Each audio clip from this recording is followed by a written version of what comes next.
Tá, então a gente tem aqui uma amostra de 6 cobaias, e essa amostra é analisada para verificar a dosagem de um certo composto, obtendo-se a média amostral igual a 14,1, então x barra foi igual a 14,1, e variância igual a 2,1.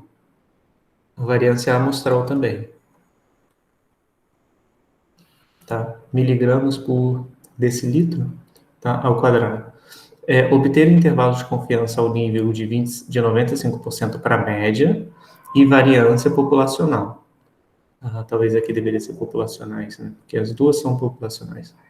Assumindo que os dados seguem uma distribuição normal. Tá, então como a questão fala que os dados são normais, então eu não preciso me preocupar com o tamanho de amostra ser pequeno, tá? Assim, não do ponto de vista das distribuições que vão gerar os intervalos, mas do ponto de vista da inferência, provavelmente a incerteza vai ser bem grande, porque eu só tenho 6 cobaias, né? Mas pelo menos não fura nenhuma das hipóteses, né? Para a construção dos intervalos, porque eu já tenho normalidade dos dados. Então, xi, normal, com média mi, desconhecida, e variância sigma 2. Então, nota a diferença agora, né? Agora a gente não precisa mais ficar tratando aquelas questões que eram totalmente teóricas, que diziam assim, a média é tanto e a variância é tanto. Né? Então, qual é a probabilidade x está entre não sei o que e não sei o que lá. Né? Isso é irrealista no sentido de que a gente não sabe as médias populacionais, né? Média nem variância populacional.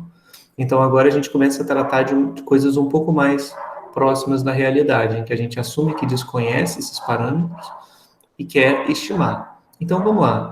Com isso, a gente tem que obter intervalo de confiança para mi e intervalo de confiança para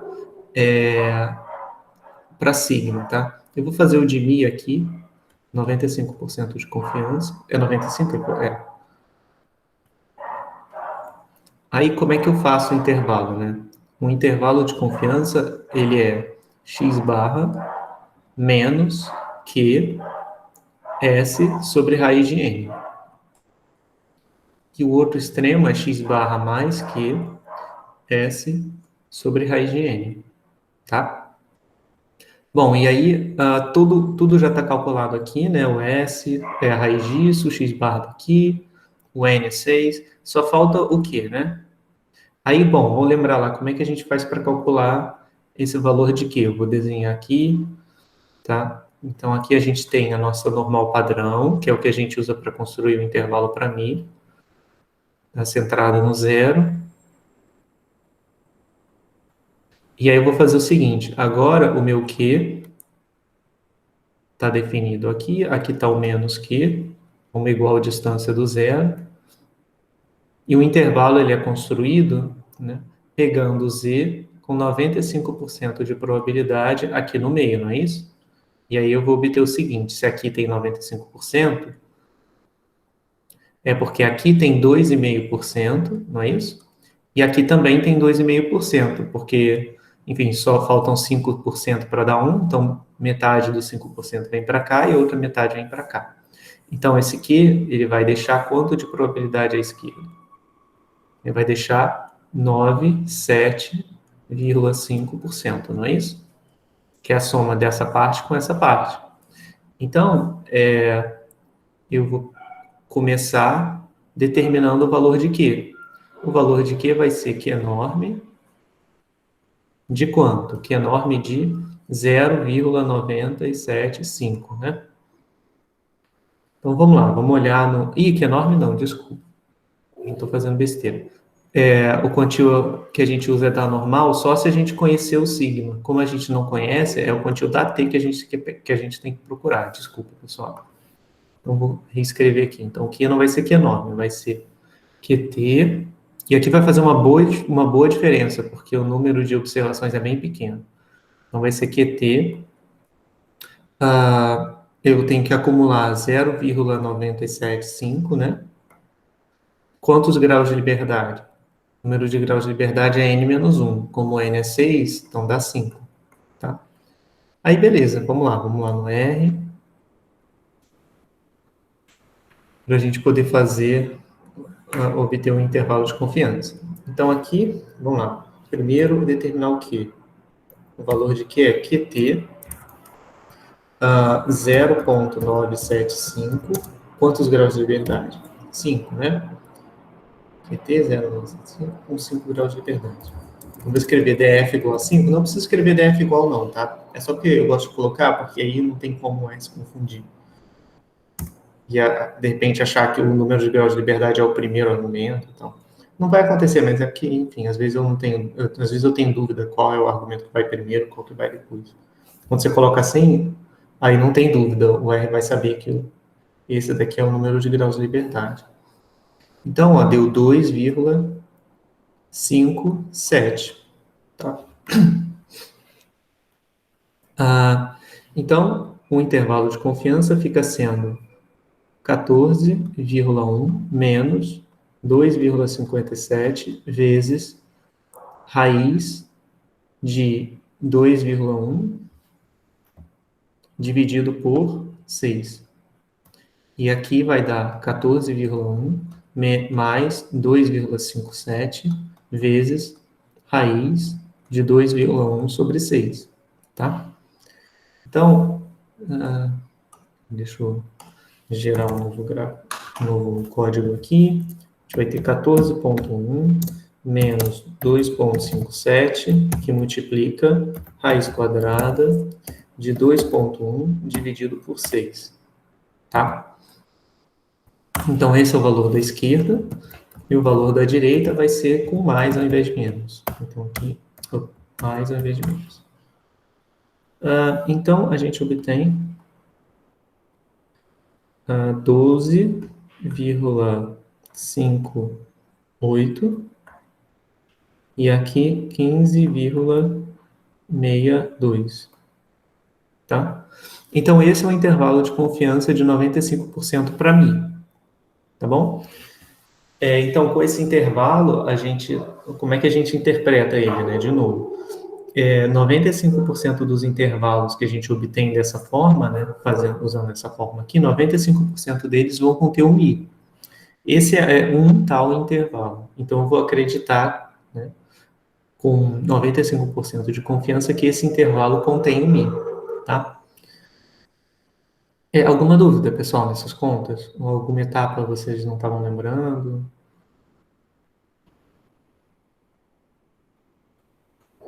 Bom, vamos fazer então o do intervalo de confiança para variância populacional. Então, é sigma 2, com 95% de confiança também. Bom, esse intervalo, qual é a fórmula para ele? Deixa eu voltar aqui.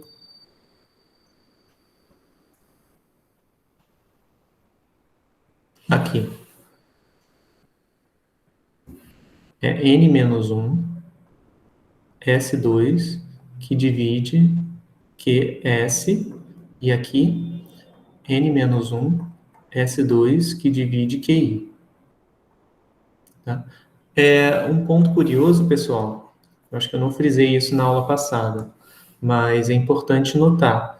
O menor valor é aquele que você divide por QS, que é o quantil superior. E o maior valor é o que você divide por QI, que é o inferior. Então, talvez pareça assim, a princípio, né, contraintuitivo, porque o, o intervalo inferior, o limite inferior do intervalo usa QS, que é o Q superior. E o limite superior desse intervalo usa o QI. Mas é porque eles aparecem numa divisão, né? Então, se você divide por QS, que é o quantil maior, esse número vai ficar menor do que esse aqui, né? Esse aqui você está dividindo por QI, que é um número menor. Então, era só esse ponto. Então, vamos desenhar aqui a distribuição Q quadrado.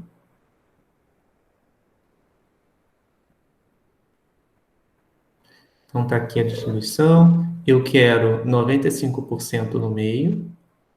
Então, aqui eu tenho QI, aqui eu tenho QS.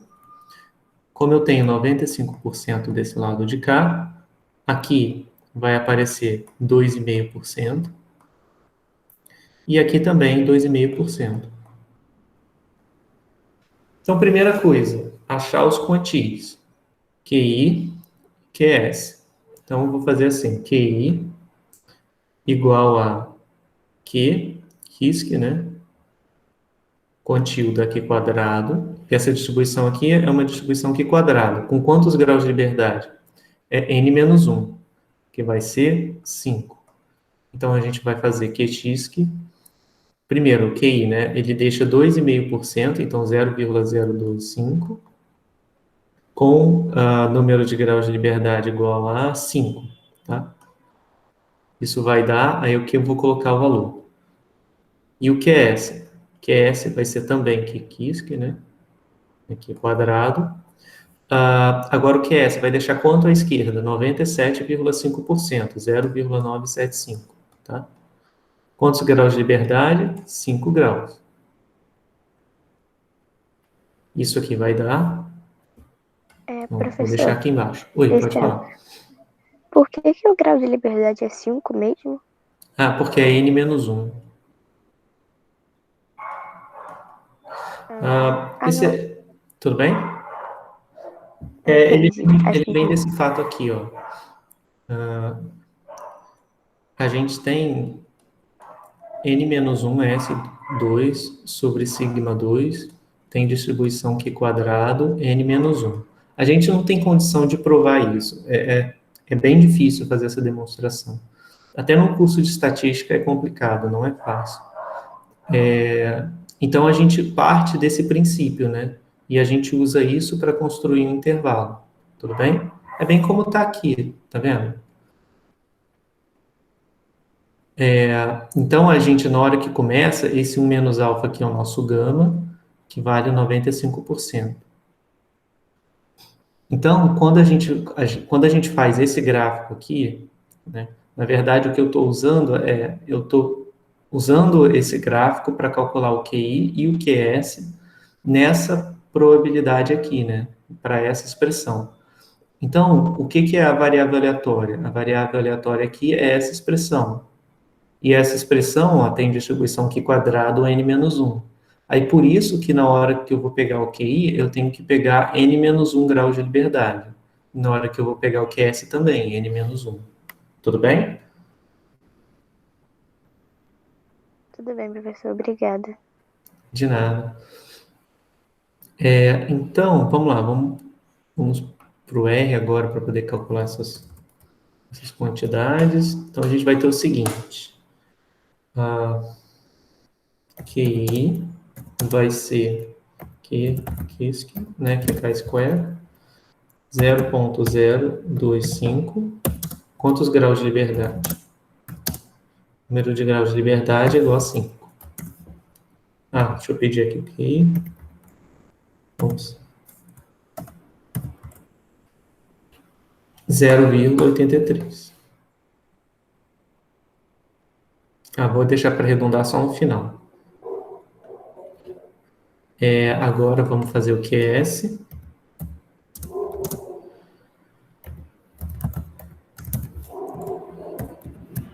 É 0,975 e número de graus de liberdade igual a 5. Então, vamos lá, QS deu 12,8325. Tá? Então, ó, nota que deu bem diferente, né? 0,8 e aqui 12. Isso vai acontecer porque o meu tamanho de amostra é bem pequeno.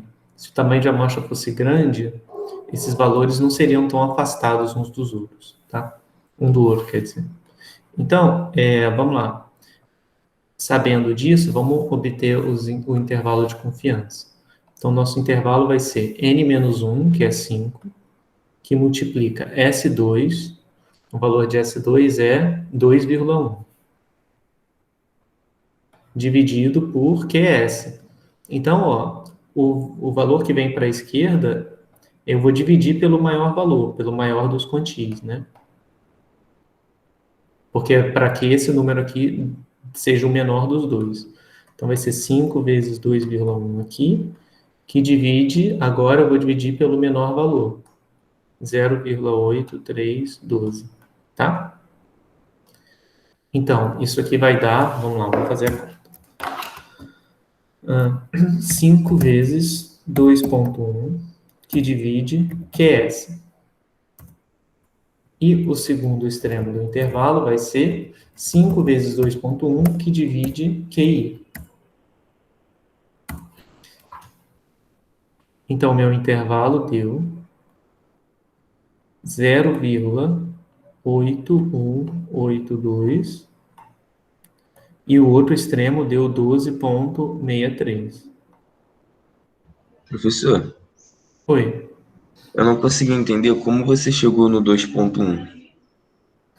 Ah, esse 2,1 aqui? Isso. Ah, ele é o valor de S2 que foi obtido na amostra. Essa é a variância amostral. Tudo bem? Ah, sim. É porque Sim, ele sim. disse aqui, ó, que a variância amostral era 2,1. Show. Tudo bem? Bom, pessoal, então é isso. Então a variância fica entre um alto grau de confiança, né? A variância vai ficar entre esses dois valores, né? No caso, a confiança é de 95%, tá? Se eu quisesse uma confiança maior, por exemplo, 98, 99, eu iria refazer esses cálculos e eu ia obter invariavelmente um intervalo mais largo, tá bom? Por que mais largo? Por causa desses valores aqui, ó, o QI e o QS é que iam mudar. Para o nível de confiança ser maior, esse QS vai ter que chegar mais para a direita e o QI vai ter que chegar mais para a esquerda. Então, o QI vai se tornar menor, ou seja, essa parte aqui vai ficar menor, então esse valor vai aumentar, vai ser maior do que 12,63. E para cá, esse valor vai diminuir. Então, esse extremo esquerdo do intervalo vai ficar menor e o intervalo ficaria maior, tá? Só, assim, aproveitando para relembrar aqueles conceitos que a gente tinha visto das interpretações do intervalo. Alguma dúvida, pessoal, nessas contas, nesse procedimento?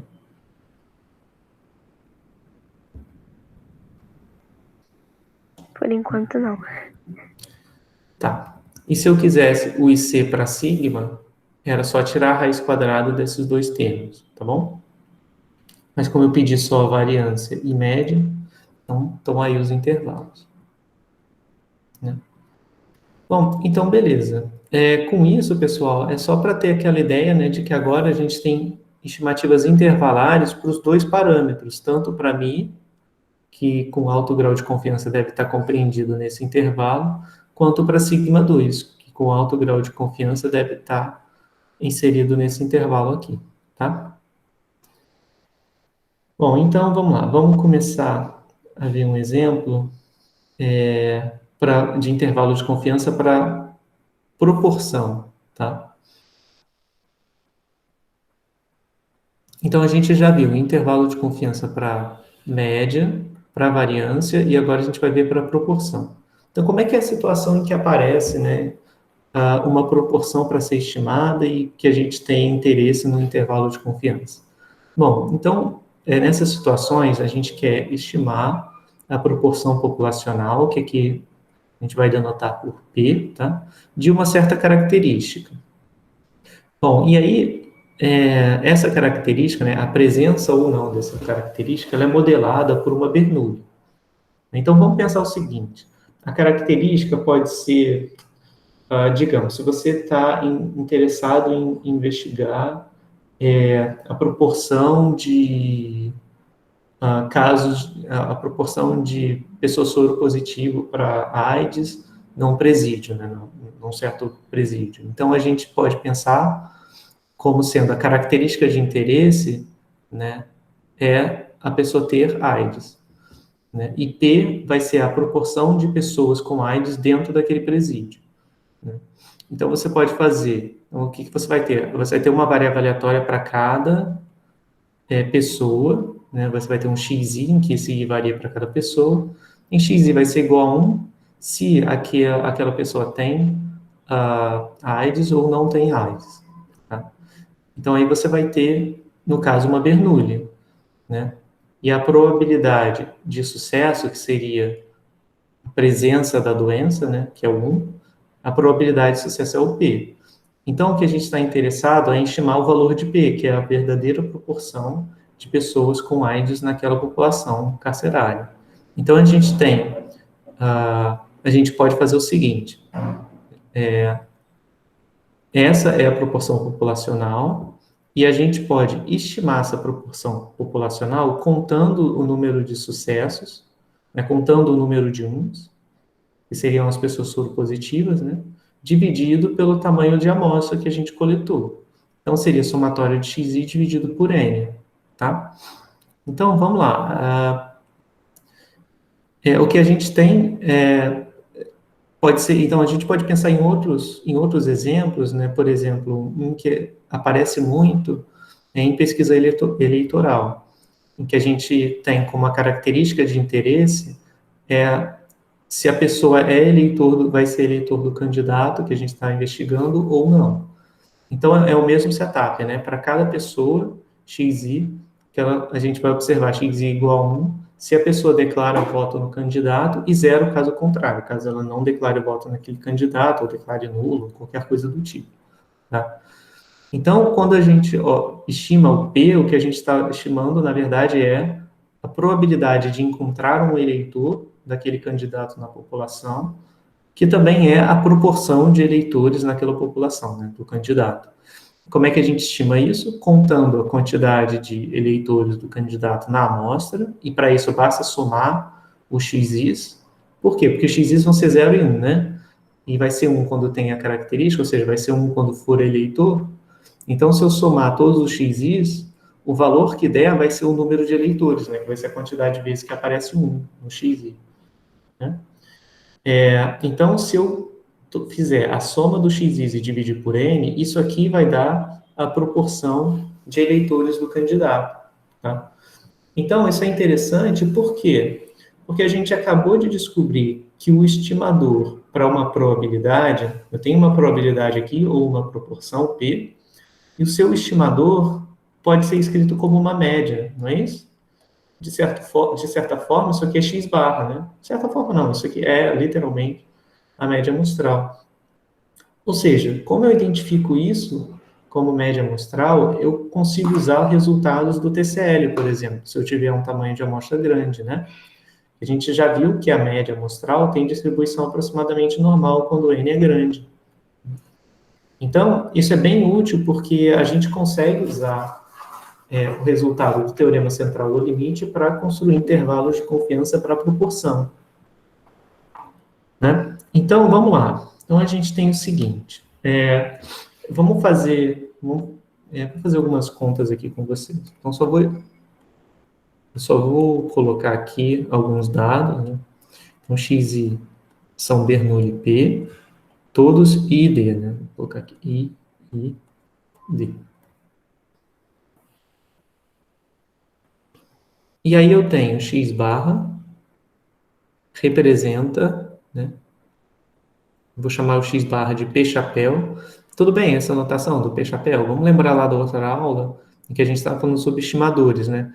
A gente coloca um chapéu, quando a gente escreve P chapéu, quer dizer estimador, o chapéu quer dizer estimador, e aqui o que ele está em cima, né, é o que ele está estimando, então é estimador de P. Então, estou dizendo o seguinte, x barra, que é a média amostral, é o estimador de P que eu vou usar, tá? Então, esse P chapéu é a proporção de sucessos na amostra.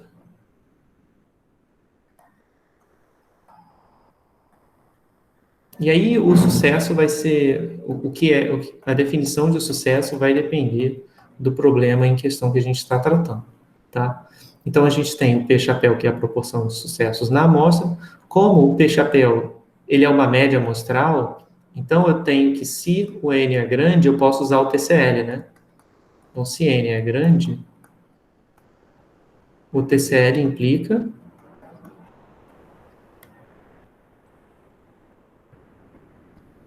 x barra tem distribuição aproximadamente... deixa eu só frisar aqui que esse x barra é a mesma coisa que o P-chapéu novamente, né? Tem distribuição normal, e aí eu tenho que achar a média e tenho que achar a variância, tá? Então, aqui eu vou botar valor esperado de x barra, e aqui a variância de x bar. Bom, eu vou colocar aqui o seguinte, pessoal, só para a gente relembrar, né? Quem é o valor esperado de xi? Vamos pensar aqui. Xi é Bernoulli P. O valor esperado da Bernoulli, a gente já fez a conta lá atrás, e dava P, tá? E a variância da Bernoulli, a gente também já fez a conta, e é fácil fazer porque o x só pode assumir o valor 0 e 1. Essa variância aqui vai dar P, 1 menos P. Tá? Então, é P vezes 1 menos P, e aqui é P. Então, o que a gente sabe sobre o valor esperado de x barra? A gente sabe que o valor esperado de x barra é igual ao valor esperado de xi. Né? A gente já vem usando esse resultado já tem um tempinho. Então, a gente já fez as contas de que o valor esperado da média amostral é o mesmo valor esperado original da variável aleatória. Então, aqui entra P, que é o valor esperado de xi. Bom, e a variância de x barra?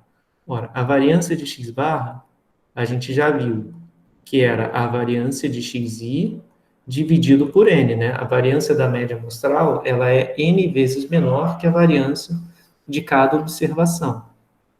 Então, aqui vai entrar o quê? Vai entrar a variância de xi, que é P, 1 menos P, dividido por n. Tudo bem? Então, essa é a versão do TCL usada para proporção amostral. Que o caminho é perceber que a proporção amostral nada mais é do que uma média amostral de Bernoullis, e aí beleza. Aí agora eu posso usar a aproximação normal fornecida pelo TCL, desde que n seja grande, é claro. Tá? Alguma dúvida, pessoal, nessa fórmula daqui?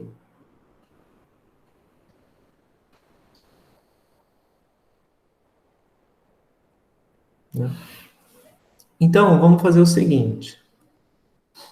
Agora, a gente vai fazer uma coisa bem parecida com o que a gente já vinha fazendo antes, para deduzir um intervalo. A gente vai padronizar a variável x barra, né, que é o p-chapéu. Então, como é que eu padronizo o p-chapéu? Eu subtraio p e divido por raiz da sua variância, né, pela raiz da variância de p-chapéu. Então, subtrair da média, ok, e dividir pela variância. Tá? Então, isso aqui vai ter distribuição aproximadamente normal 0,1. Tá? Bom, então, beleza, né? Posso prosseguir para fazer construir um intervalo de confiança. Seria como? Eu teria que isolar o P aqui no meio, né? Como a gente fazia antes. A gente pegava, né? Colocava aqui, aqui estava o zero, aqui o Z, e aí eu tinha a curva da normal, Q, menos Q. Aqui eu deixava gama, aqui ficava 1 menos gama dividido por 2, e aqui também, 1 menos gama dividido por 2. Aí eu fazia o seguinte, pegava gama igual a probabilidade de Z estar entre menos Q e Q, e aí isso dava P de menos Q. Bom, esse aqui está determinado, né? A gente já fez essas contas algumas vezes. Ele é determinado em função de ômega. Ômega não, gama, desculpa. Então, Z dava P chapéu menos P dividido por raiz de P, 1 menos P. Dividido por N. E aqui menor do que Q. Tá? Bom, aí qual é o caminho natural, né? O caminho natural seria a gente fazer o seguinte, seria a gente tentar isolar o P aqui no meio do intervalo, né? E aí eu faria o seguinte, na primeira etapa seria multiplicar as três partes por raiz de P1 menos P sobre N. Então, esse cara viria para cá e viria para cá. Aí começa a notar que dá um problema, né? Porque qual o problema? O problema é que o P vai aparecer nos limites do intervalo. Eu vou fazer mais uma conta só para a gente Para a gente ver isso acontecendo, para ficar mais claro, a gente vai ter o seguinte, ó, se eu multiplicar pelo denominador aqui nas três partes da desigualdade, eu vou obter P, 1 menos P, dividido por N, e aqui P chapéu menos P, e aqui Q, raiz de P, 1 menos P, sobre N. E aí o que acontece? Aí tem uma quantidade desconhecida dentro do intervalo de confiança. Espera aí. Oi, Serena. Eu quero dizer que eu já acabei de ler a lenda que eu fiz, já estudei o capítulo 3 e já fiz tudo, dever de casa todo. Beleza. Aí eu não tive dúvida no dever de casa. Tá bom. Consegui fazer tudo sozinho. Beleza, Serena. Minha filha veio aqui falar que já tinha terminado de fazer os deveres. Vamos lá. Então, eu parei aonde? Aí tem esse problema, né? Aqui vai aparecer apareceria, né, nos intervalos, nos extremos do intervalo, apareceriam quantidades desconhecidas, que são o próprio P. E, de fato, eu não consigo usar. Eu poderia tentar assim, então vamos tentar fazer outro algebrismo para deixar tudo isso aqui de um lado, né, tanto P sobre P1 menos P, e tentar fazer alguma manipulação algébrica. Acontece que não dá para fazer isso. A gente não consegue isolar o P aqui dentro, né? É um problema algébrico, né, de conta. E aí acontece uma coisa que é meio... na verdade, é bastante... Como posso dizer? Uma coisa que é bastante feia do ponto de vista estatístico. O que a gente faz? A gente reconhece que não consegue isolar, aí faz o seguinte, ó, ao invés de colocar isso, eu vou botar um chapéu aqui. Beleza, eu sempre posso fazer isso. Mas eu teria que mudar, eu teria que investigar se essa aproximação aqui continua valendo. Isso não é feito, tá?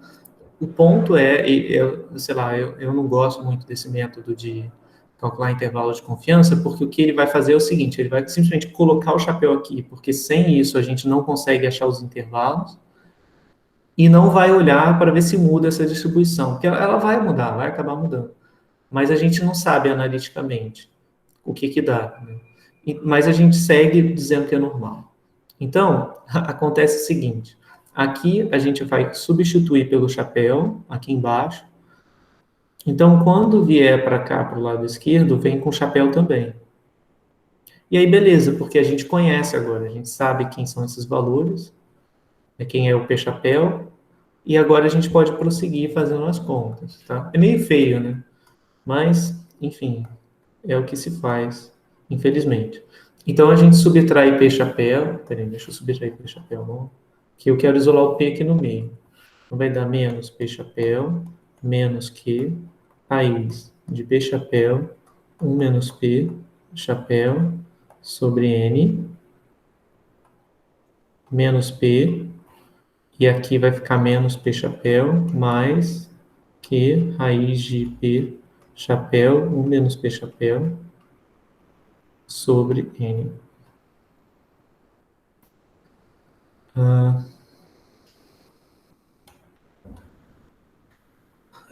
Então, aqui, agora eu vou multiplicar por menos 1. Então, vai dar P chapéu mais Q, raiz de P chapéu, 1 menos P chapéu, sobre N. P. Esqueci que tem que mudar, né? Toda vez que eu multiplico por menos 1, numa desigualdade, eu tenho que inverter o sinal da desigualdade. P chapéu menos Q, raiz de P chapéu, 1 menos P chapéu, sobre N. Então, no fim, agora acabou, tá? Eu gosto de começar com o valor mais baixo do intervalo. Então, vai dar P chapéu menos Q, raiz de P chapéu, 1 menos P chapéu, dividido por N. Aqui vem P, e aqui vem P chapéu mais Q, raiz, P chapéu, 1 menos P chapéu, sobre N. Tá? Então, o intervalo de confiança para P com probabilidade gama ele é P chapéu menos Q raiz de P chapéu, 1 menos P chapéu, sobre N. E o extremo da direita vai dar P chapéu mais Q raiz de P chapéu, 1 menos P chapéu, sobre N. Tá? Bom, pessoal, então é isso. Tá? Muda muito, assim, em termos práticos, com o que a gente vinha fazendo antes? Não muda. Por quê? A gente vai continuar obtendo o nosso quantil Q. Ele agora vem da normal 0,1, né? Ele vem da normal padrão, esse quantil Q. E ele também vai depender do valor de gama, tá? E aí, a única diferença é que o meu intervalo, ele fica trocado, né? Quando era o intervalo de confiança para mim, olha o que aparecia. Aparecia x barra menos Q raiz de S2 sobre N. Aí aqui do outro lado aparecia análogo, tá? Então, vamos comparar os extremos. A gente vê que não muda tanto, né? É curioso isso. Aqui é o P chapéu, que é a mesma coisa que x barra, só que aqui a amostra não necessariamente é de Bernoulli. Aqui a gente bota P chapéu só para enfatizar que é uma amostra Bernoulli. Menos Q. O valor de Q aqui vai mudar, tá? O valor de Q aqui não é o mesmo valor de Q daqui. Porque aqui vem da T de student, aqui vem da normal. Aqui, em vez de ser raiz de S2, que é a variância amostral, vai vir para cá, né, P chapéu, 1 menos P chapéu, tá? Que é a estimativa da variância na Bernoulli, né? P chapéu vezes 1 menos P chapéu. Então, não é muito diferente, né? Assim, o estilo do intervalo é bem parecido, só que ele troca as coisas que são específicas, né? Aqui é uma média amostral, aqui também é uma média amostral, só que aqui é a média amostral da Bernoulli. Aqui é a variância amostral, aqui também é um estimador da variância amostral, só que é o estimador da variância que vem da Bernoulli. Tudo bem? Alguma dúvida, pessoal?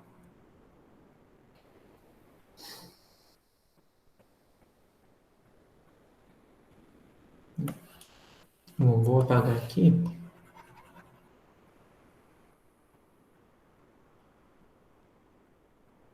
Então, aqui eu só deixei aqui a continha armada. E vamos fazer o seguinte. Deixa eu só denotar uma outra coisa. Esse intervalo de confiança para proporção, ele também é chamado de intervalo de confiança não conservador ou não conservativo, tá? Eu prefiro chamar de não conservador. Por que é não conservador? Porque aqui a gente tem essa peculiaridade de substituir uma quantidade que é populacional por uma quantidade amostral sem mexer ou sem estudar o seu impacto na distribuição da estatística, né? Se eu trocar aqui por uma coisa aleatória, vai mudar, não vai ser mais normal, vai ser outra coisa. No limite, se o N for muito grande, essa coisa vai ser aproximadamente normal também. É igual, por exemplo, na T de Student, né? Que na T a gente trocava o sigma 2 por S2, e a gente ficava com uma T de student com N-1 graus de liberdade. Mas se o número de graus de liberdade for muito alto, então a T de student com grau de liberdade alto e a normal é a mesma coisa, praticamente. Aqui acontece algo similar, tá? Mas mesmo assim, a gente devia acomodar essa mudança aqui e se refletir na distribuição, mas a gente acaba não fazendo isso. Então, esse intervalo ele é considerado não conservador, porque ele não conserva a probabilidade, o nível de confiança associado. Esse nível de confiança ele está dependendo de uma suposição de que a média populacional é igual à média amostral para esse estimador aqui. É meio esquisito. Existe outro intervalo que se chama intervalo de confiança conservador. A gente vai fazer depois, tá?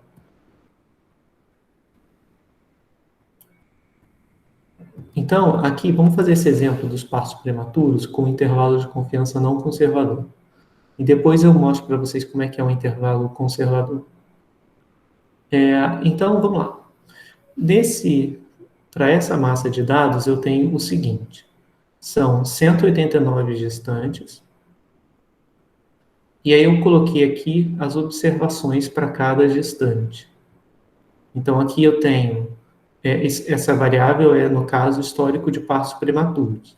Então, tem muito zero, né? Então, isso aqui quer dizer, a primeira mãe nunca teve parto prematuro, a segunda também não, a terceira também não.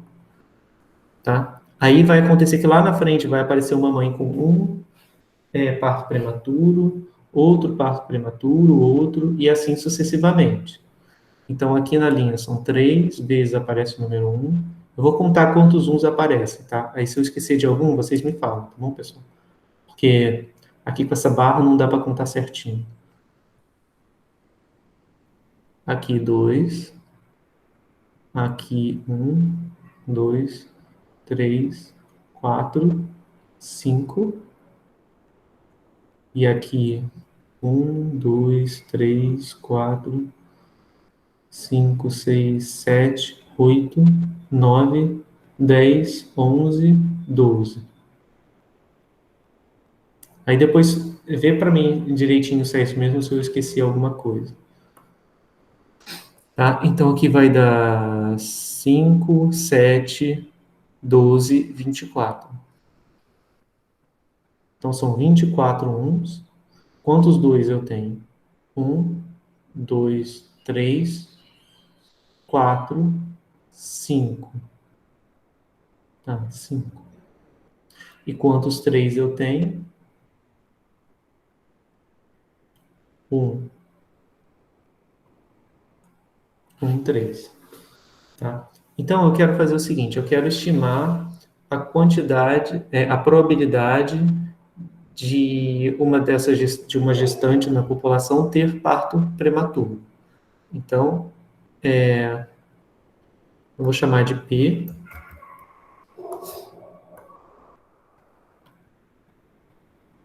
A proporção. Ou eu posso até, ao invés de chamar de proporção, chamada probabilidade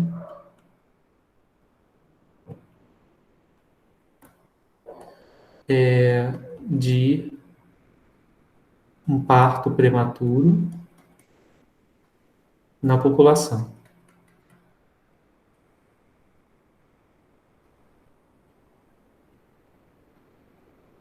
Vou botar aqui para uma gestante na população.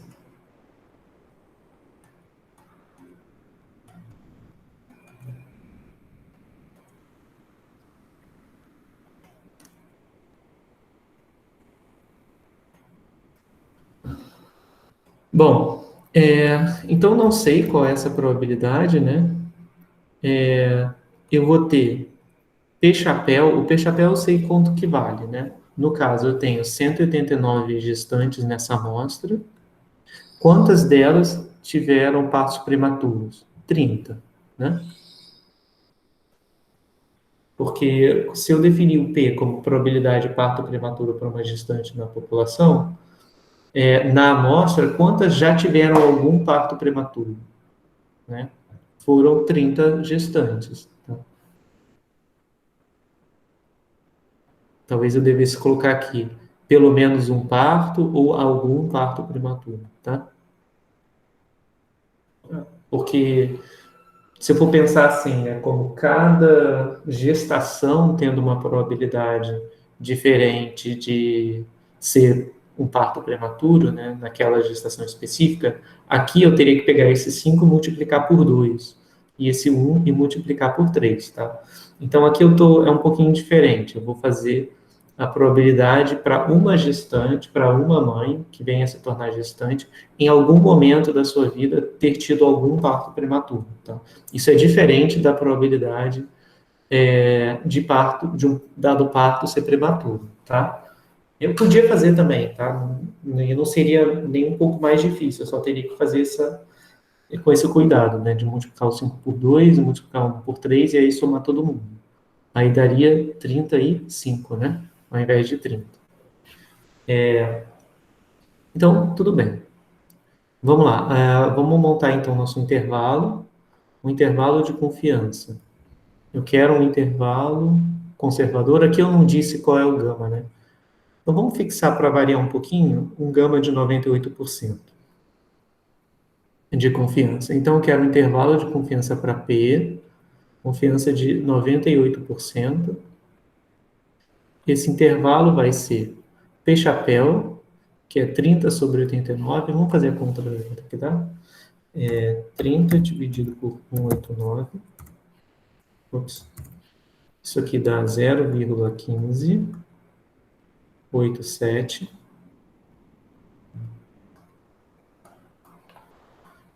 O outro... peraí, não acabou. Menos o valor de Q. Tem que achar o valor de Q, né? Vou fazer aqui.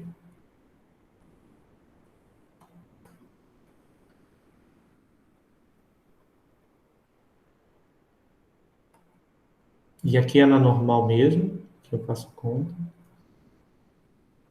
Aqui dentro entra 98%. Então, aqui vai entrar 1%. E aqui também vai entrar 1%. Então, esse aqui, ele deixa quanto à esquerda? 99%. Então, o Q vai ser Q enorme, 0,99. Vamos lá no R. Então, a gente vai obter Q enorme, 0,99, que deu 2,3263, tá? Então, aqui vai dar 2,3263, que multiplica a raiz de P chapéu, 0,1587, vezes 1 menos P chapéu, que vai dar 0,8413. É 1 menos esse cara aqui, tá? Dividido por N. O meu N foi 189. E aqui embaixo vai ser a mesma coisa, só que com sinal de mais. Mais 2,3263, que multiplica a raiz 0,1587 vezes 0,8413 sobre 189. Tá bom? Bom, aqui eu vou fazer de um jeito ligeiramente diferente, tá, pessoal? Eu vou dar nome às quantidades e vou colocar a fórmula, porque eu acho que é mais fácil e eu tenho menos chances de errar do que se eu colocar cada número no seu lugar. Então, eu vou chamar de P chapéu 30 dividido por 189. Vou chamar de Q, esse valor aqui daqui enorme.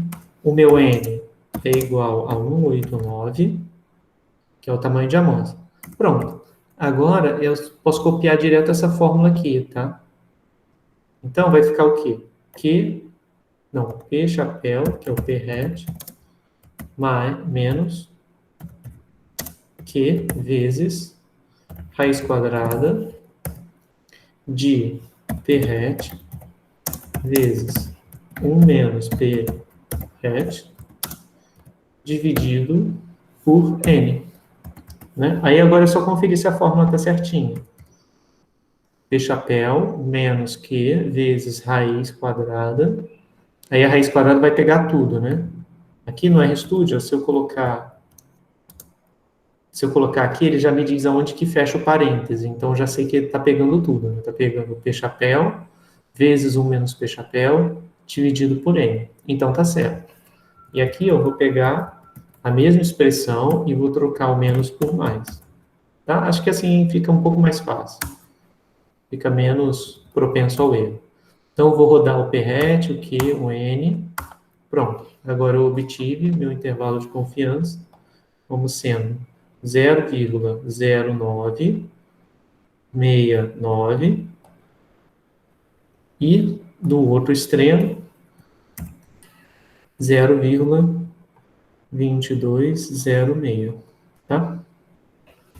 Então é isso. A gente estima, com base nessa amostra, né, que na população alvo, né, do estudo, a gente tem que a probabilidade de uma mãe nessa população ter algum parto prematuro ao longo da vida gira em torno de 9% a 22%, tá?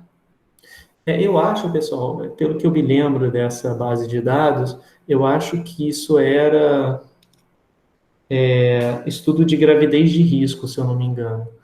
Então, talvez essa proporção, a população que a gente esteja falando, é que eu não lembro mais, depois eu tenho que dar uma olhada na base de dados em si para lembrar da onde, tipo, qual o perfil dessas mães. Então, talvez essas proporções estejam mais elevadas do que na população geral, né? Porque tem que ver quem fez parte do estudo.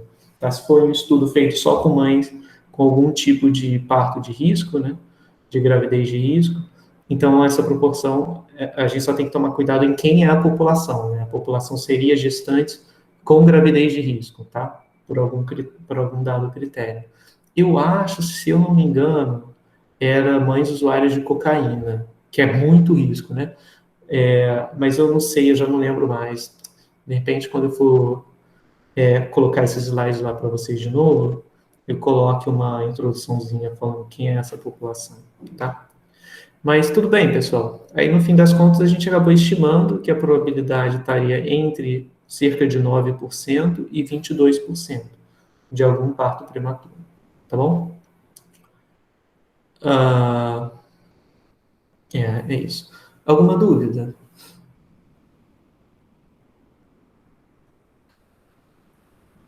Na obtenção do intervalo, algum ponto não ficou muito claro? Não? Professor, o que é o QNOR mesmo? Que enorme é o contínuo. O que enorme é o seguinte. No caso, que enorme de 0,99, se eu chamar isso de Q, então o Q satisfaz o seguinte: probabilidade de x menor ou igual a Q é 0,99, onde x tem distribuição normal 0,1. Então, o Q enorme, para eu não ficar escrevendo Q enorme, eu estou chamando isso de Q. Eu coloquei o Q aqui, ó. Então, o Q enorme é isso. É o valor na reta real que deixa 99% de probabilidade à esquerda dele na normal padrão. Se a gente fosse fazer um gráfico, seria isso. Aqui eu tenho a normal padrão.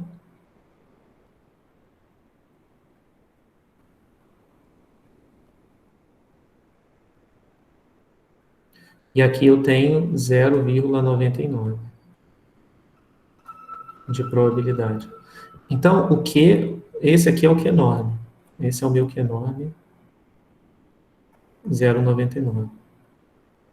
Então, o Q enorme, e aqui só para anotar, né, tem o x, onde x tem distribuição normal 0,1. Então, aqui eu tenho o gráfico da densidade da normal 0,1, e o Q enorme 0,99 é esse valor aqui, tá? É o valor na reta que deixa 99% de probabilidade à esquerda dele, segundo uma normal padrão. Tudo bem? Então, o Q enorme é o que a gente chama de quantio de 99%, nesse caso, né, porque eu botei o 99 aqui. Então, é o quantio de 99% de probabilidade acumulada à esquerda na normal padrão. É meio grande, né, o nome. Mas fez sentido? O que ele representa? Sim. Sim. Beleza. Mais alguma dúvida, então, pessoal?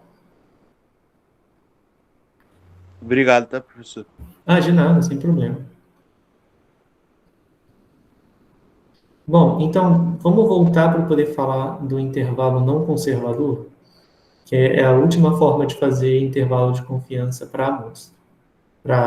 Para proporção populacional, falei errado. Bom, eu ao invés de subir aqui e pegar essa fórmula, eu acho que eu até posso pegar, é só copiar. Vamos fazer o seguinte. Então,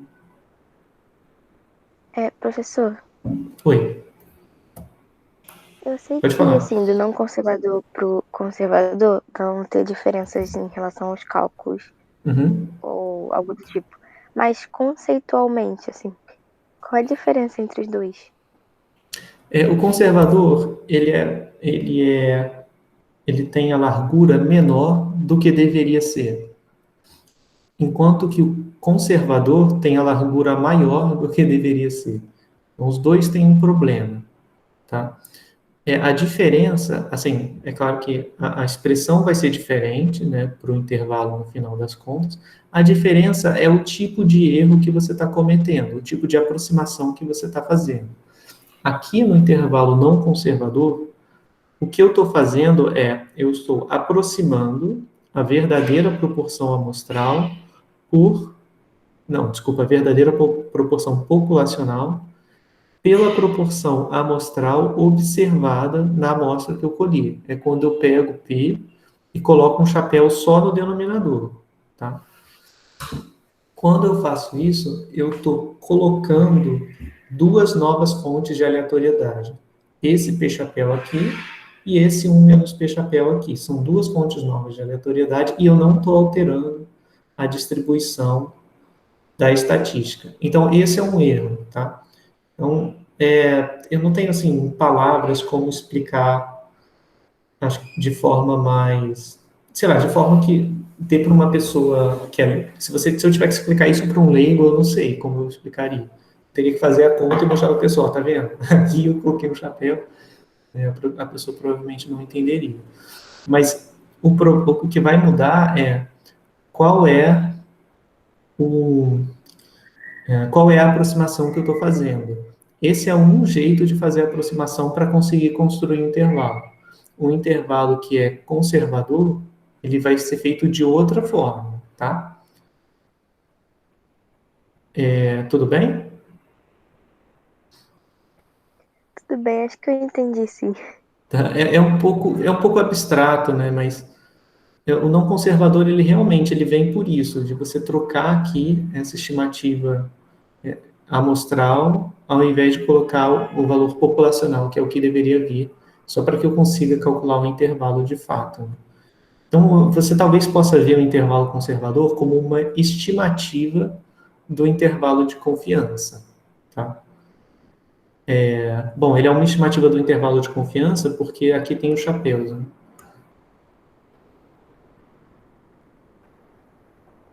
Quando normalmente, para eu manter o mesmo nível de confiança, eu deveria chegar aqui sem chapéu. E eu vou dizer, bom, então eu posso pensar assim também, uma outra forma de pensar. É dizer que o intervalo de confiança, de fato, ele tem um P aqui e um menos P sem esse chapéu. Ele fala assim, olha, eu não consigo calcular quanto é esse intervalo. Então, eu vou estimar um intervalo. Seria engraçado, né? Eu estaria estimando um intervalo de confiança, não estaria estimando nenhum parâmetro, né? É um intervalo em si. E aí eu estimo colocando o chapéu. Eu podia pensar dessa forma também. É como se fosse uma estimativa do verdadeiro intervalo de confiança. Mas a gente vai ver que, para efeitos práticos, o que vai mudar de mais significativo é a largura, tá? A largura de um intervalo em comparação com a largura do outro, tá? Então, deixa eu mostrar para vocês como é um intervalo que é conservador, tá? Vamos lá. Esse intervalo de confiança eu vou chamar de IC1, tá? Que é um intervalo de confiança não conservador. Talvez seja melhor eu colocar assim. Para ficar mais claro, eu vou botar aqui um N, que é não conservador. Então, qual é o comprimento desse intervalo? Então, comprimento de ICN P gama, né? Qual é esse comprimento? O comprimento é esse valor menos esse aqui, certo? Isso aqui vai dar um valor numérico, esse aqui vai dar outro valor numérico. Quando eu subtrair os dois, eu tenho o comprimento do intervalo. Quando eu subtrair esse menos esse aqui, os P chapéu vão embora. E aqui vai ficar duas vezes Q raiz P chapéu, 1 menos P chapéu, dividido por N. Né? Então, esse aqui é o comprimento do intervalo. Tudo bem, pessoal? É esse valor menos esse aqui. A gente fez uma conta parecida na aula passada, tá? Mas não era para variar, não era para intervalo para P, era intervalo para Mi, se eu não me engano. Então, aqui está o comprimento do intervalo de confiança não conservador. Bom, aí o que eu vou fazer, né? Aí eu noto que tem esse problema aqui. Eu sei que esses chapéus aqui, eles não deveriam aparecer, né? Ele só está aparecendo porque eu estimei essa variância colocando chapéu. Então, eu sei que, na verdade,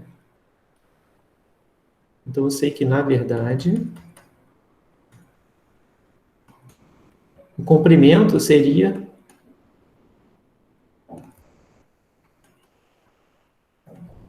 seria 2Q raiz de P, 1 menos P sobre N. Só que o P eu não conheço, tá? E aí, o que que acontece? Se eu pegar um P chapéu que é menor do que P, o intervalo vai ter um comprimento menor do que o comprimento que deveria ter, para obedecer o nível de confiança. Se o P chapéu se esse valor estimado for maior do que esse valor estimado, eu vou ter um intervalo de confiança com um comprimento maior do que ele deveria ter. E aí, o que que eu vou fazer? Bom, eu posso fazer o seguinte. Eu posso calcular qual é o maior intervalo de confiança possível, tá? Qual é o intervalo de confiança mais largo possível, né? O IC mais largo possível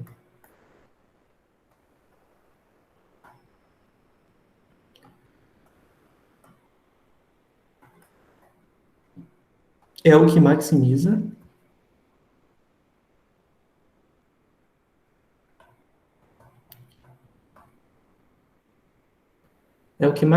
esse comprimento aqui.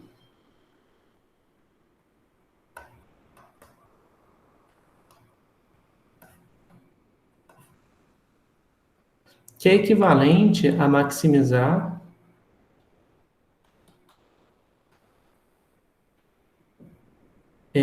esse intervalo aqui, tá? Porque eu estou pensando em P, tá?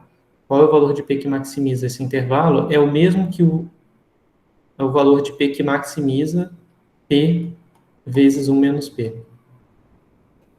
Tá?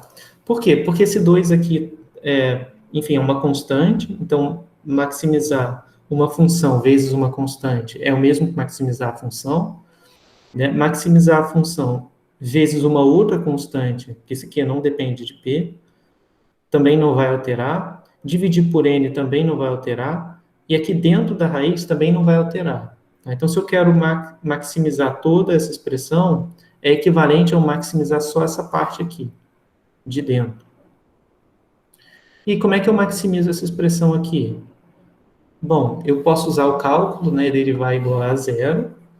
Né, se vocês quiserem, podem fazer a conta assim, né, para vocês que já fizeram o curso de cálculo aí da biologia, dá para fazer assim, deriva essa expressão, igual a zero, o ponto que você achar derivado igual a zero vai ser o ponto de máximo. Mas eu não preciso nem fazer isso, né? Por quê? Porque eu posso colocar aqui a expressão, porque isso aqui é o quê? É uma forma quadrática, né? Isso aqui é uma função, quando você escreve como função de P, isso é uma função quadrática de P, porque vai aparecer P, quando multiplicar assim, menos P quadrado. Então, isso aqui é uma função quadrática. Como ela é uma função quadrática, lá do ensino médio, a gente traçava parábolas, né? Com uma função de segundo grau. Então, eu vou colocar aqui as duas raízes. Ó. Uma raiz é P, uma raiz dela é zero, porque se o P é igual a zero, f de P vai dar zero. Outra raiz é 1. Se o P for igual a 1, f de P também vai dar zero, né? Ou seja, se o P for zero, esse comprimento vai ser zero. Se o P for 1, esse comprimento vai ser zero também. Tá? Então, as raízes dessa expressão são 0 e 1. Se essas são as raízes, E o menos, ele está na frente do termo quadrático. Então, isso quer dizer que a concavidade da curva é para baixo. Eu imagino que eu esteja falando um monte de coisa aqui que ninguém lembra mais, porque isso vem lá do ensino médio, pessoal. Mas tudo bem, é uma coisa muito específica, então eu consigo imaginar que vocês não lembrem. E não tem problema não lembrar, tá? Minha esposa é bióloga, e aí a gente ontem ela estava fazendo umas questões para o pessoal da escola que ela dá aula, né? E isso eu acho que era antes do ensino médio. Aí ela me mostrou as questões para fazer. Gente, cara, eu não lembrava de nada, assim, tipo, eu falava, caraca, qual o nome mesmo desse negócio? Eram umas coisas de ter alimentar. Não era nem muito complicado, assim, que eu lembro na hora do ensino médio. Eu não achava difícil. Tive aula disso ontem, de ecologia. Aí na turma de vocês? Sim, sim. Pois é, A cara. professora falou de ter alimentar. Eu fico abismado, porque eu esqueço essas coisas. Eu não uso mais. Eu lembro, não era coisa, assim, é claro que o que vocês veem na faculdade deve ser bem mais difícil do que a gente via na época da escola. Mas, assim, eu não lembro mais. Ela falava os termos, eu falava, caramba, o negócio da energia, né, que passa de um carnívoro, aí tem o herbívoro, tem a planta, aí tem, tipo, um decréscimo de energia. Eu falava, cara, eu lembro que tinha isso. Aí eu não lembro de mais nada como é que funcionava esses negócios. É curioso, né? Literalmente, se a gente não usa um negócio, a gente acaba esquecendo. É fogo, né? Ai, ai. Bom, mas vamos lá, vamos voltar aqui para as parábolas. Aí o que eu estava falando, estava mostrando para vocês aonde eram as raízes, e estava falando assim, se tem um menos na frente do sinal da parte quadrática, é porque a concavidade, que é essa parte aqui, é para baixo, né? É porque a curva é assim. Se aqui fosse mais, a curva seria assim, para cima, tá? Então, como ela é assim para baixo, vai acontecer o quê? O ponto de máximo, como a parábola ela é simétrica, o ponto de máximo vai estar no meio das raízes. E como aqui a raiz é 0, aqui a raiz é 1, vai dar meio, né? Então, a minha raiz é meio. Logo, o ponto... Desculpa, a raiz não é meio, não. O ponto do vértice é meio. Então, eu sei que, né, quando P é igual a 0,5, eu tenho o maior comprimento.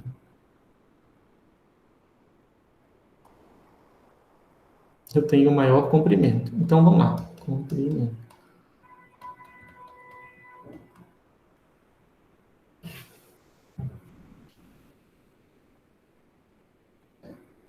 Bom, tudo isso eu fiz para quê? Para mostrar para vocês o seguinte. Que se P igual a meio é o maior comprimento, então esse maior comprimento vale quanto? Que vale o seguinte, vale 2Q, raiz de, no lugar de P vai entrar 0,5. Então aqui no lugar de 1 menos P também vai entrar 0,5 sobre N. Então o comprimento vai dar 2Q, raiz de 1 sobre 4N. Tá? E olha que o que acontece. Não tem mais P aqui dentro, né? É claro que eu substituí o P pelo valor de 0,5. Então, o que acontece? Vamos recapitular. O verdadeiro intervalo de confiança, né? Um intervalo de confiança sem nenhuma aproximação seria, vou colocar aqui o IC asterisco para P. Não, esse C asterisco ele é um intervalo de confiança, digamos assim, verdadeiro. Ele seria P chapéu menos Q, raiz de P, aí que sem chapéu, 1 menos P sobre N, P chapéu mais Q, raiz de P, 1 menos P sobre N. Então, esse aqui seria um intervalo verdadeiro, só que eu não tenho como calcular porque eu não sei o valor de P. Ora, se eu obtive o maior comprimento possível do intervalo como sendo esse aqui, né, ou seja, quando P é igual a 0,5, então o verdadeiro intervalo ele vai estar contido no intervalo de confiança que a gente chama de conservador, que é obtido quando esse P é meio e um menos P é meio também. Então, ele vai estar sempre contido nesse intervalo aqui.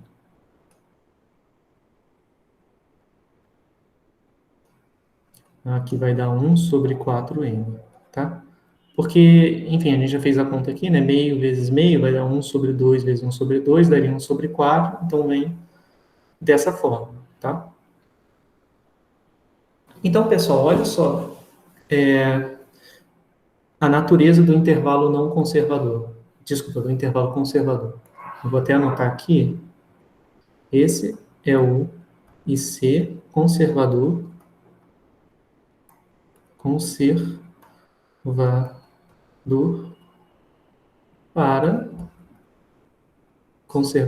para P, né?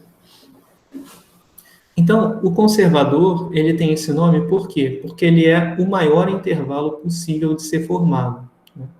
Como ele é o maior intervalo, o grau de confiança dele vai ser maior ou igual ao grau de confiança que você começou. Então, vou até anotar isso aqui, ó. O grau ou nível de confiança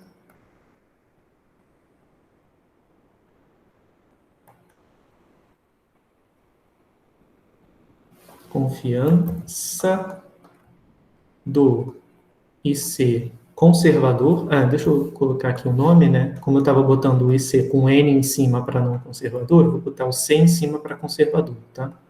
Para P de probabilidade gama.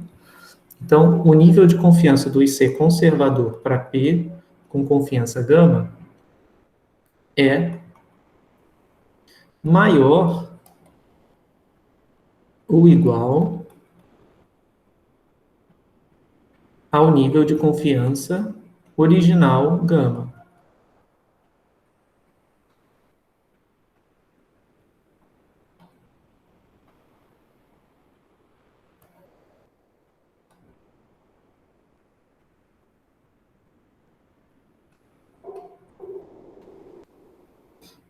Tá? Então, o que acontece? A gente pode escolher qual intervalo a gente quer, com qual intervalo a gente quer trabalhar. Ou a gente pode trabalhar com o intervalo não conservador, ou com o conservador. O intervalo não conservador, ele vai ter uma confiança menor do que deveria ter, na verdade. Porque, uma largura menor do que a que deveria ter. Porque eu estou colocando uma fonte de aleatoriedade extra, isso, sempre que eu faço isso, ele aumenta, nem que seja um pouquinho, o comprimento do intervalo. Enquanto que o IC conservador, que é esse aqui, né, ele é o maior intervalo de confiança possível, né? Então, quando você faz um intervalo de confiança conservador, ele vai ter confiança maior do que a confiança que você realmente quer. O que não é ruim, né? De certo modo, é até bom, porque você começou com uma confiança, digamos, de 98%, fez o intervalo conservador, então o que você vai ter é uma confiança maior do que 98%. Então, você não sabe exatamente qual é a confiança, mas você sabe que é maior, porque o comprimento do intervalo é maior do que o comprimento do intervalo verdadeiro, né? Do intervalo real que deveria ser usado, tá? Então, tem esse ponto, tá, pessoal? O intervalo conservador, ele é mais largo, e aí, por consequência, ele vai ter uma confiança maior ou igual, né, ao nível de confiança original, que é um ponto positivo. Enquanto que o intervalo não conservador, ele vai ser um intervalo menorzinho, né, menos largo, mas ele vai ser menos largo do que deveria ser, tá? Então, tem aí essa ponderação, tá? Eu, assim, pessoalmente, em geral, eu prefiro fazer um intervalo que é conservador, porque aí eu vou ter um grau de confiança maior do que eu preciso, do que o que eu fixei, que para mim é até bom, tá? O problema que às vezes pode acontecer é que o intervalo conservador, ele pode ser largo demais, né? Principalmente se o seu N não for tão grande assim. Então, para alguns problemas práticos, pode ser que o seu intervalo de confiança seja tão largo, né, para ele te dar essa confiança maior do que a confiança que você está pegando. Pode ser que ele seja um intervalo tão largo que ele fique um intervalo muito óbvio, tá? Pode ser que no caso das mulheres com parto prematuro, pode ser que o intervalo dê probabilidade de parto prematuro entre 1% e, sei lá, 75%. Eu não sei, tem que fazer a conta, tá? E aí pode ser que ele se torne um intervalo, né, menos útil. Você vai dar isso para o cara que trabalha na área e vai falar, pô, mas isso aí é óbvio, né? Isso aí eu já sabia sem nem precisar fazer nenhuma conta. Então precisa ver, tá? Cada caso é um caso. O que eu acho que o mais indicado é você calcular os dois, e aí, com base nisso, você tem uma estimativa para o intervalo. O seu intervalo real vai ser entre o primeiro intervalo e o segundo, né? Entre o intervalo não conservador e o conservador, tá? Vamos fazer os dois no caso do parto prematuro, que a gente já fez um, que era o IC não conservador. Vamos fazer o IC conservador para esse exemplo, para a gente poder comparar. Então, aqui eu vou botar o IC conservador. Caramba, eu fiquei mó tempão falando de intervalo de confiança. Tá, vamos lá. IC conservador. Então, eu vou voltar aqui para pegar os dados para a gente poder calcular, tá bom? Bom, de dado do problema, eu só tenho isso aqui mesmo. Então, eu vou copiar para cá.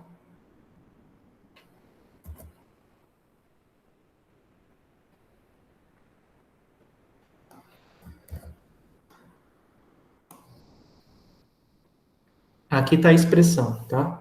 Então, o intervalo de confiança conservador para P, com grau de confiança 98%, que era o que a gente estava fazendo antes, né?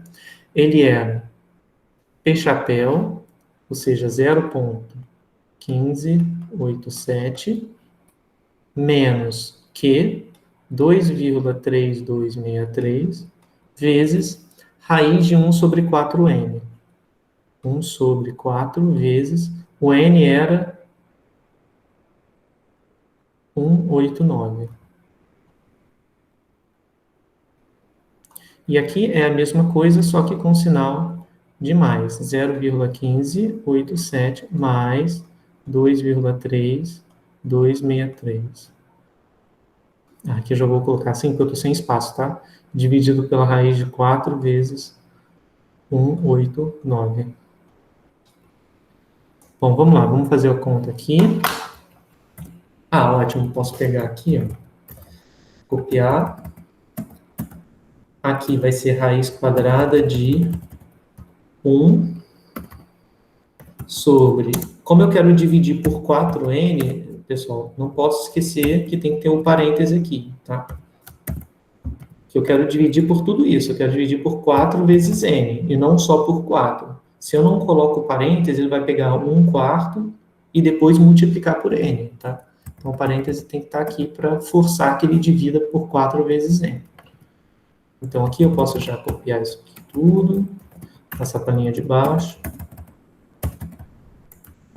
Tá?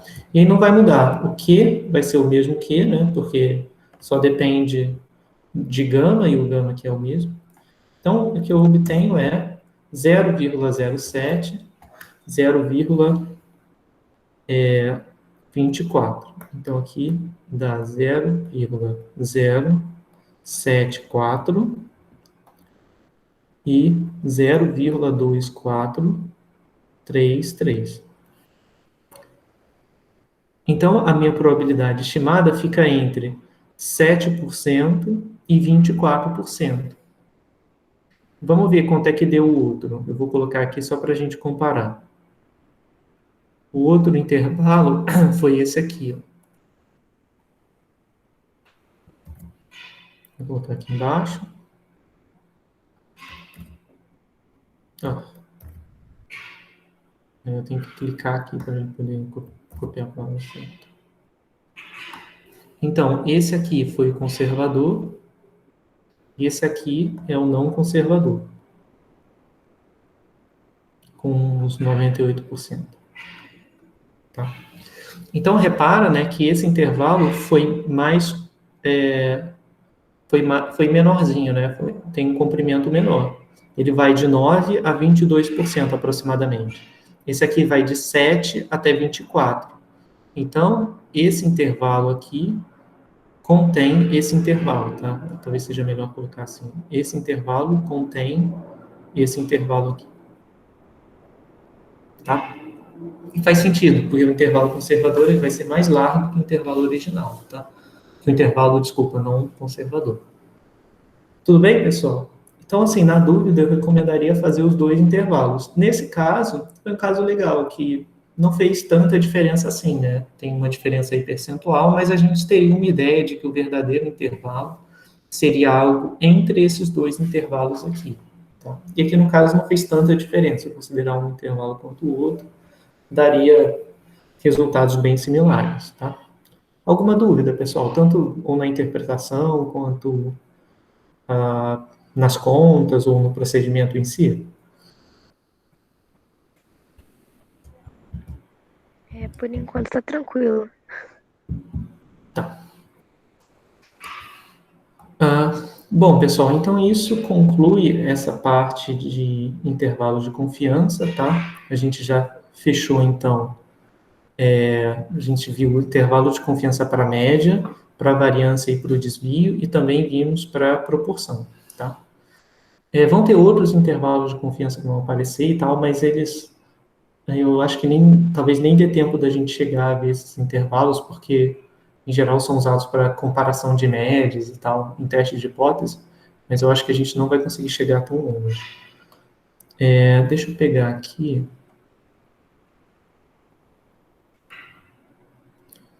Peraí, eu vou só parar um pouquinho a gravação.